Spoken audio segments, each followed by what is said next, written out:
हम प्रभु का धन्यवाद करते हैं कि प्रभु ने आज का ये सुंदर दिन हमारी ज़िंदगी में जोड़ा है, आप सबकी ज़िंदगी में जोड़ा है। खुदा ने एक नया दिन इसके लिए आइए हम थोड़ी देर प्रार्थना करें, खुदा का धन्यवाद करें आज के दिन के लिए।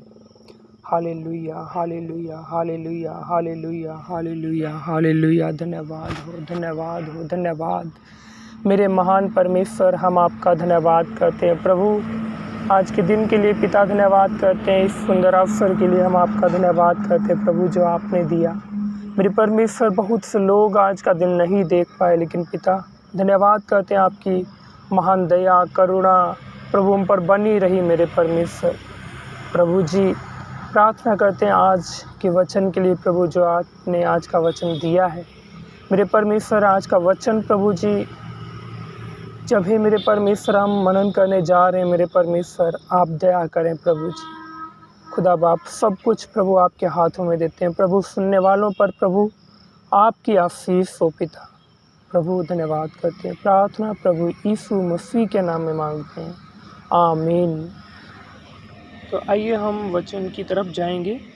वचन हम लोग पढ़ेंगे नीति वचन 1 अध्याय उसका 8 वचन। तो इधर में हम पढ़ते हैं, इधर में जब पढ़ते हैं तो लिखा है, हे मेरे पुत्र, अपने पिता की शिक्षा पर कान लगा और अपनी माता की शिक्षा को ना तज।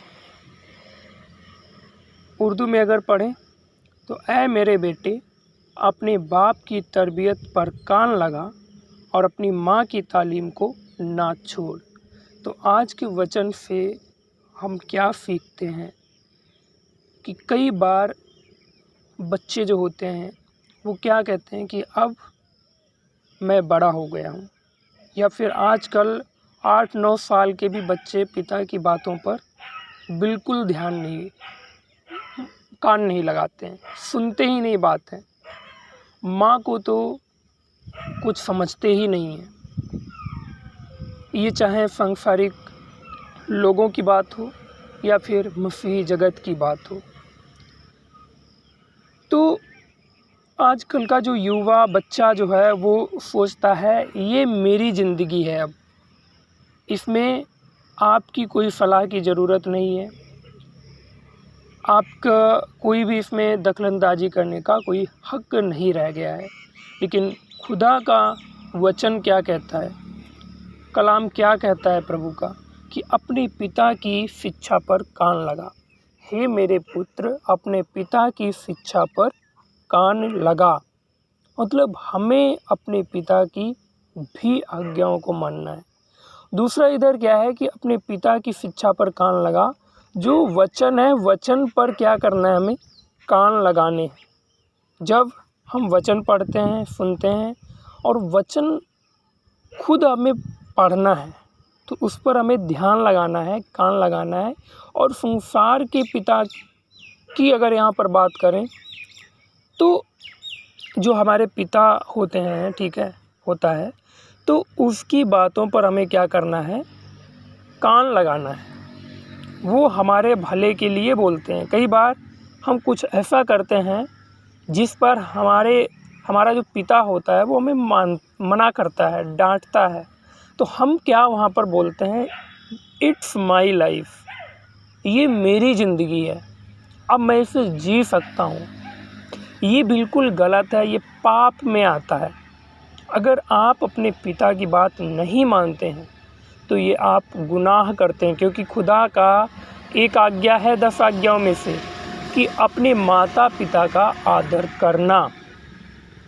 तो अगर हम अपने माता पिता का आदर कर रहे हैं तो हम अपने माता पिता की बात भी मानेंगे, कान लगाएंगे। कई बार गलत काम के लिए एक पिता जो होता है वो गलत काम करने के लिए मना करता है। अगर वो गलत काम करने के लिए मना कर रहा है तो वो हमारी भलाई के लिए कर रहा है। लेकिन कई बार हम अपनी भलाई खो देते हैं अपने आप को कुछ समझकर कि नहीं, अब मुझे ज़रूरत नहीं है आपकी। तो मेरे प्रिय भाई बहन, मसीह में हमारे प्रिय जो छोटे बच्चे हैं और हमारे युवा भाई, आप सबको मैं ये बताना चाहता हूँ कि कलाम क्या कहता है खुदा का, कि अपने पिता की बातों पर, अपने पिता की शिक्षा पर कान लगा और अपनी माता की तालीम को ना छोड़। कई लोग अपनी माता से लड़ जाते हैं। ऐसा अगर करते हैं तो आप पाप करते हैं। खुदा ने जिन लोगों को आप दिया है आपको कि आपकी परवरिश करें, एक माँ जिसने आपको जन्म दिया है, उसने 9 महीने अपने कोख में रखा है। कैसे हालात झेलने पड़ते हैं आप नहीं समझते, लेकिन उसने बहुत कुछ झेला है आपके लिए, बहुत कुछ सहन किया है आपके लिए। फिर भी अगर आप अपनी माता की शिक्षा कुछ ऐसी छोड़ देते हैं, कुछ नहीं समझते हैं माता को, माँ कहती बेटा ऐसा कर लो, आप नज़रअंदाज करते हैं, तो फिर आप क्या कर रहे हैं, आप गुनाह कर रहे हैं। तो ऐसे में मेरे प्रिय भाई बहन और बच्चों, आपको अपनी माता की आज्ञाकारी बनना चाहिए। आज्ञाकारी बनेंगे तो खुदा आपको आशीष देगा, खुदा आपको बुद्धि देगा, और ये खुदा के भय में भी आता है। और वचन कहता है यहोवा का भय मानना बुद्धि का मूल है। अगर हम यहोवा का भय मानेंगे, परमेश्वर का भय मानेंगे और अपने पिता की शिक्षा पर कान लगाएंगे, माता की शिक्षा को छोड़ेंगे नहीं, तजेंगे नहीं, तो फिर खुदा हमें वो आशीषें देगा जो हम सोच भी नहीं सकते हैं। तो इसलिए मेरे प्रिय भाई बहन, आप सब अपने माता पिता के आज्ञाकारी बने और उनकी शिक्षा पर, जो वो डांटते हैं, गलत करने को मना करते हैं, तो उसको मना करें। कई बार लोग जब मानते नहीं हैं तो फिर पिता भी कुछ नहीं कहता, उसके बाद में बहुत बुरे फंसते हैं। उसके बाद में उड़ाऊ पुत्र की तरह फिर से वापस आते हैं, लेकिन पिता माफ़ करता है।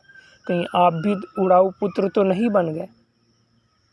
अगर उड़ाऊ पुत्र बन गए तो अपने आप को अभी मौका है संभालें, अपने आप को सरेंडर करें खुदा के सामने, पिता के सामने, पिता की बातों को माने। तो आज के वचन के द्वारा प्रभु आप सबको आशीष दे। आइए हम लोग प्रार्थना करेंगे। प्रभु, हम आपका धन्यवाद करते हैं पिता, आपने जो वचन दिया प्रभु, इस वचन के द्वारा हमारे हर एक भाई बहन पर प्रभु दया करें, आशीष दें। प्रभु आत्मिक उन्नति में मदद करें। और प्रभु बच्चों के लिए खासकर प्रार्थना करते हैं, आपके और अपने माता पिता के आज्ञाकारी बने। प्रभु धन्यवाद करते हैं, सब कुछ प्रभु आपके हाथों में देते। प्रार्थना प्रभु यीशु मसीह के नाम में मांगते हैं, आमीन आमीन। सबको जय मसीह की।